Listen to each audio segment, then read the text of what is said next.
Good evening and welcome to another edition of Today with Dr. Wendy. We are delighted to have you join us tonight. I am here with my co-host Larry Dersham, and we have a great show for you as always. The hardest part of putting on this show week to week is figuring out what to hit, what to focus on, what to talk about. There is so much news every single week, and it's even getting more of a complicated analysis the closer we get to the election. Speaking of getting close to the election, one of the headlines this week is, as of course we're still talking about it, was the confirmation hearings for Judge Barrett. Now, ACB, as she's being called, really did a great job. I almost said on the stand, let's say in the hot seat, being grilled for, count them, 11 hours the first day she was questioned and 9 hours the second. I have to say, that was a tough job for Democrats. Her opening statement was so gracious. She's such a gifted orator. She's likable. She's both conservative and confirmable, as I often say. And that's not just because the Republicans have the math. She came across as warm, as humanizing. I mean, what did she say? She's used to being in a group of 9. She has 7 kids. She made all the appropriate jokes about what it's like raising 7 kids, as well as growing up as the oldest of 7 siblings herself. It was hard, I think. Maybe I'm just taking too gracious a view of humanity. I thought it must have been hard for some of those Democratic senators to ask her the questions they did, especially when they already knew she couldn't answer them. These are smart people doing the questioning. They know that she can't violate, as we call, ironically, the Ginsburg rule. Giving her opinion on cases that aren't before her. They know she can't do that. So we recognize that many of their questions were actually statements designed more towards the American people than towards the nominee. I almost felt like the judge was sitting there in the hot seat watching arrows fly over her head as Democrats and Republicans sort of had at it with each other. But nonetheless, she was poised, she was polished, she was professional. She did a phenomenal job, and the hearings were more about process than merits. So, be that as it may, she will be confirmed. Everybody knows that. And in fact, some of the Democratic senators even said as much. They were basically saying, some of them, when you sit on the court, I want you to remember this. So they were sort of conceding that the numbers are there. It's not magic, it's math. And they just wanted her to remember that she's promising here to do her job, not to be swayed by her personal convictions, but to follow the law that she's already taken an oath in the 7th Circuit to do, and she will be taking an oath here in the Supreme Court to do as well. But Larry, in terms of what you saw this week, yes, we understand that this is not Justice Scalia that's being reconfirmed. She's not Justice Scalia reincarnated. And, why was it back in the day that these justices got confirmed unanimously? And nowadays, we know it's going to be straight down the party line and there will never be any surprises. Forget about the fact that 3 Democratic senators broke rank and voted to confirm Judge Barrett for the 7th Circuit. Why don't we ever expect to see any of this now? Right, I think Amy Coney Barrett's a conservative originalist. Simply put, the Democrats do not want to see a conservative originalist judge be placed on the Supreme Court to fill the vacancy left by liberal Justice Ginsburg. In their minds, this will tip the balance of the Supreme Court in favor of a conservative interpretation of the issues brought before the court. Their biggest fear, and this is in my opinion, is that Justice Barrett will give the court the majority it needs to overturn Roe v. Wade should that opportunity present itself. So we also have all of this pushback. And we've talked about this on previous shows, where the Democrats don't want a Republican appointing a justice in an election year. Okay, and I'm sure they'd be doing the same thing. And we've talked about the distinctions between party in power, party in the White House, etc. But what else about that? Is there any validity to that argument? Yeah, I don't think so, Wendy. Way back in 2016, way back. I love it. Way back. It certainly seems like way back, doesn't it? Like decades ago. Right. And Mr. President Obama was getting towards the end of his term, and he tried to appoint Merrick Garland to the High Court, but it just didn't work out because the Senate was controlled by the Republicans, the opposite party. So that was huge. He was in his last few months of his last term in office. One big difference here is Mr. Trump is in the end of his first term of office. Should he be elected, he will have 4 more years to be accountable to the people if he chooses the wrong nominee for Supreme Court. And I think that's really key.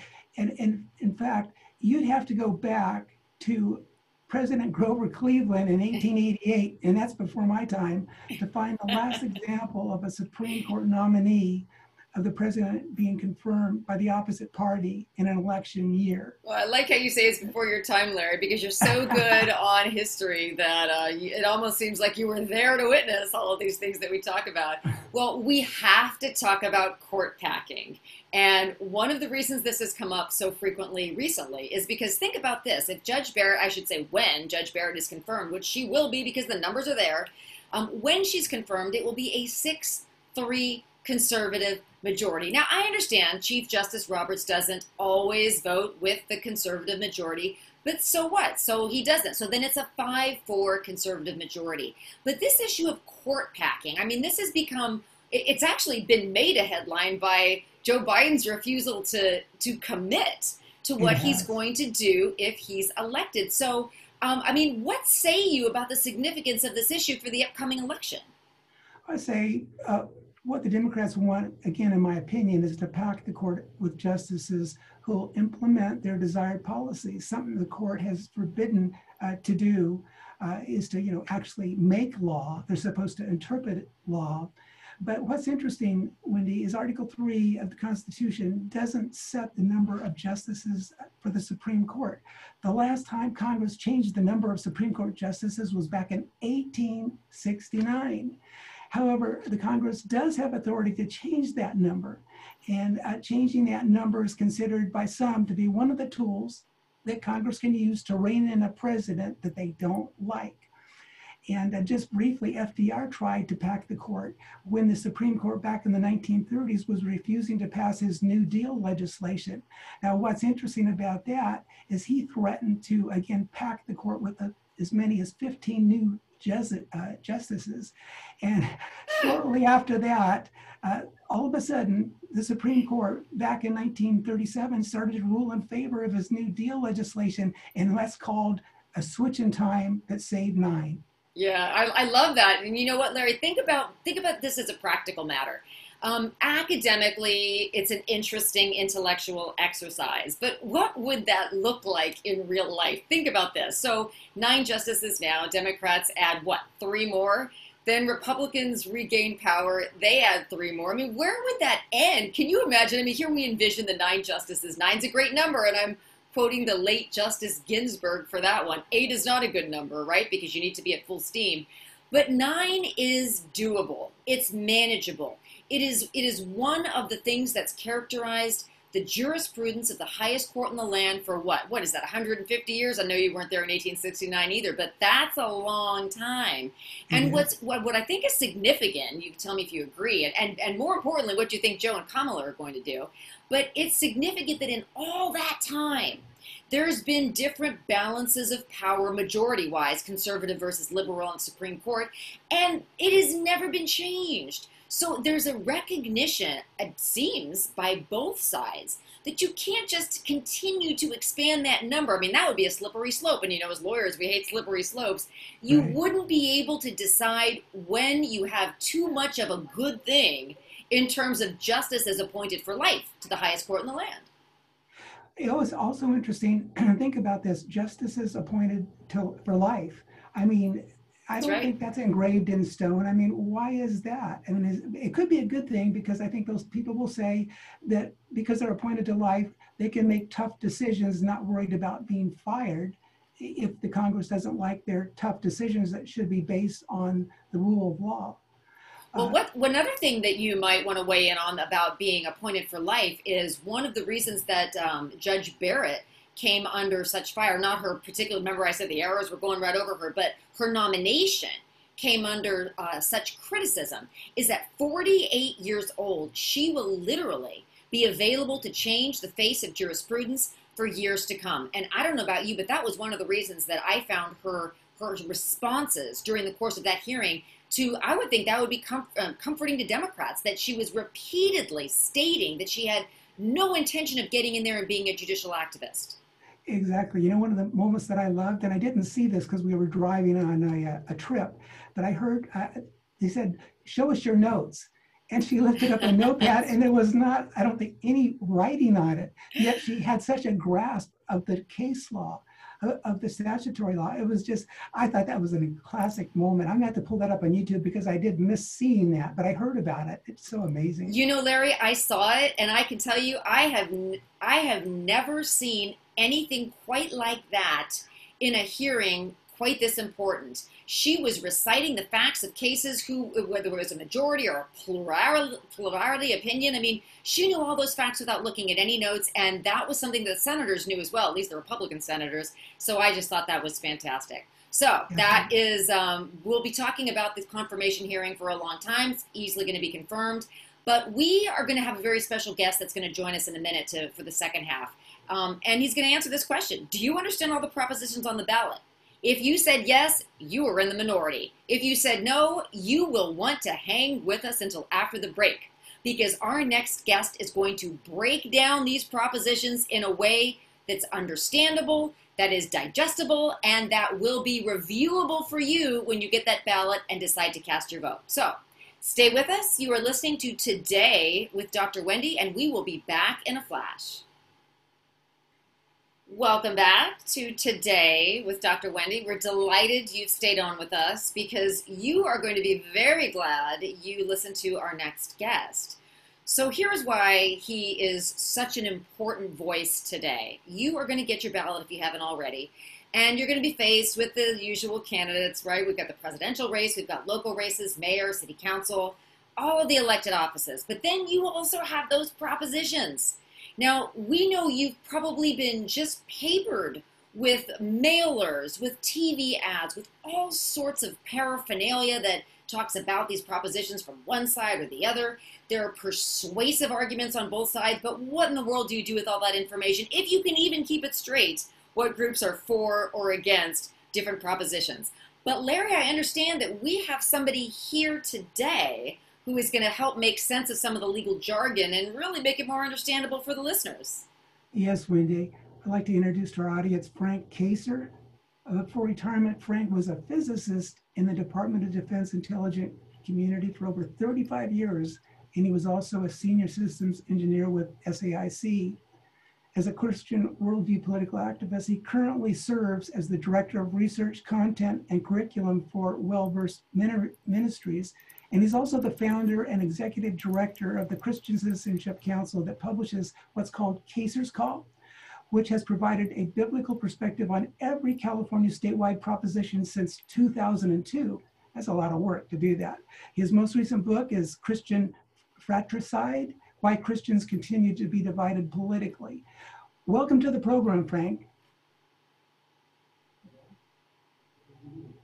So, Frank, I am fascinated on how one makes the transition from physicist to political activist. I suppose we'll have you back to talk about that road into the new chapter of your life.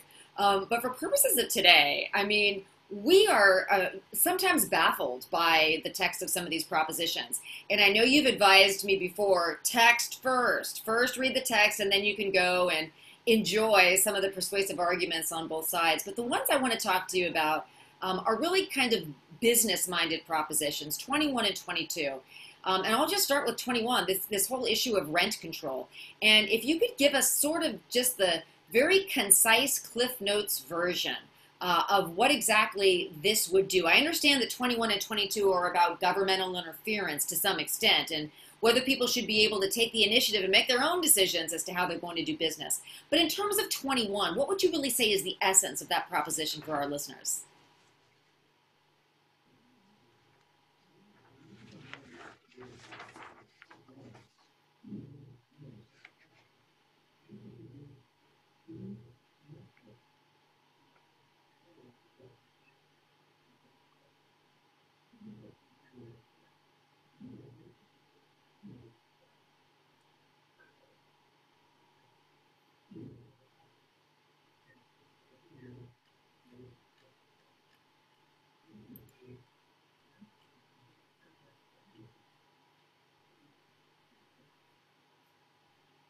Yeah, no, I think that's a great way to think about it. And you want basically housing to be both available and affordable. And you have to figure out how can you have both if you have rent control. At least those are some of the arguments that are being made. Well, let me move it from 21 to 22, right next door, where again we are talking about the freedom to engage in your own contractual obligations and decisions when it comes to how you're going to be employed. Now, I call this the survival of the side hustle because we are talking about the future of Uber and Lyft. This is so important for so many of us that have just grown to rely on these rideshare apps for everything. And it's not just those of us that travel a lot, it's people who drink too much. Let's just be really honest about it. It is, talk about affordable and available, I would say the same goes here. And what exactly would Prop 22 do if it were to be passed?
Right? Well, Frank, there's so many propositions here that is so interesting, and some of them are fairly difficult to understand, but we need to understand them.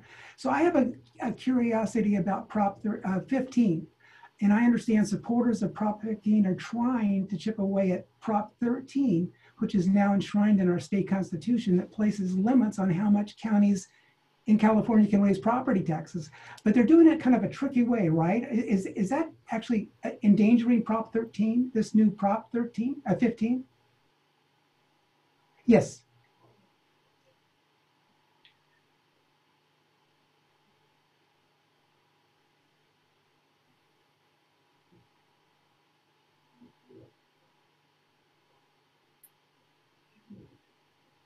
Yeah.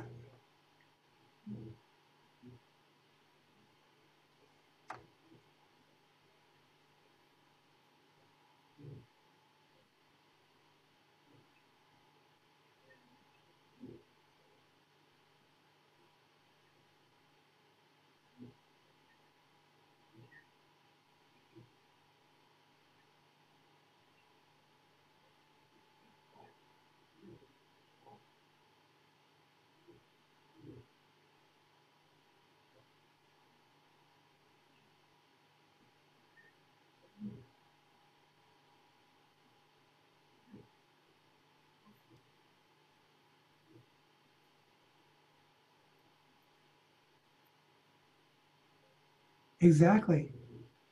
The, their next step, I think, is to go after the homeowners if they can get this through. That's what I worry about. Now, there's another interesting one, Prop 16. Is that basically an attempt to reinstate affirmative action?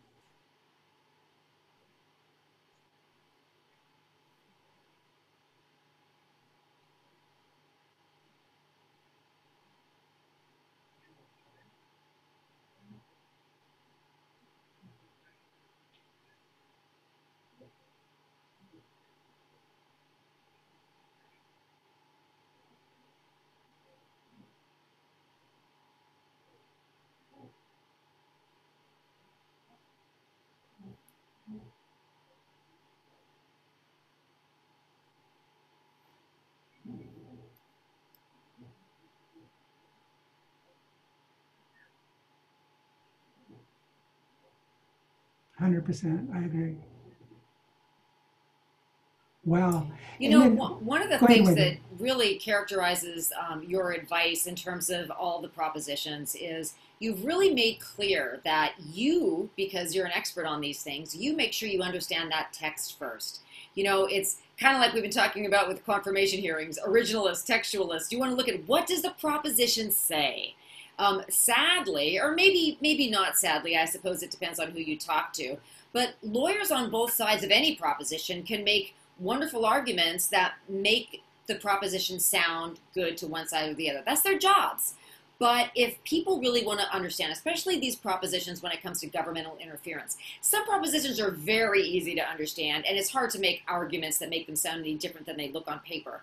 But that doesn't characterize all of them. And I mean, Prop 22 is a great example when you're talking about a gig economy and the flexibility it gives you and something that impacts so many people. What would you say are maybe three very important things that anybody should do and consider in evaluating any proposition on the ballot?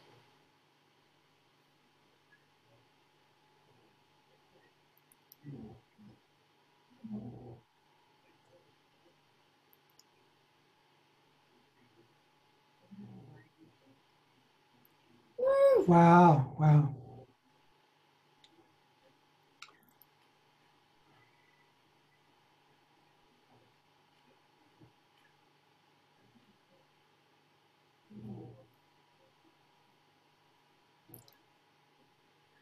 I love that. Okay. Frank, if people want to find out more about your work and the propositions on the ballot also, where do they go?